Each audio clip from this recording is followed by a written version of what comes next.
After one drunken night, his secretary ended up pregnant. He tried to persuade her to take compensation money, saying a pregnancy shouldn't bind them together. Seeing Sophie hesitate, he suddenly lost his temper, grabbing her arm to stop her from leaving. The playboy wasn't ready to settle down. He refused to take responsibility for one mistake. He told Sophie to name her price, offering $500 million and a luxury apartment. But Sophie didn't care about money.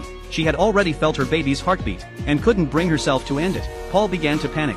If she insisted on keeping the baby, his father would force him to marry her, so he took out his passport, planning to flee abroad for a while. But his father knew him well. The chairman knew his son always ran from problems. Paul claimed he wanted to continue studying overseas. His father said, "Do as you please, but if you abandon your own child, I don't need a son like you. Once you leave this country, you'll be erased from our records. Without family funds, you can fend for yourself abroad." The chairman of the company always meant what he said. Paul dared not defy his authority, and gave up on escaping. He felt suffocated, like someone had a hand on his throat. Helpless, his mother went to blame Sophie's family. The two women clashed fiercely. Paul's frustration carried over to work the next day. He muttered to himself like a madman. He had been with countless women, but ended up trapped by a simple girl. At noon, his father called both of them to the office, wanting to talk things through. If Sophie was set on having the child, they would set a wedding date immediately. Since she was pregnant, it couldn't be delayed. He also told her to return to work. Seeing each other daily would build their bond. Paul was on the verge of breaking down. He just wanted to breathe freely, being watched every hour of the day.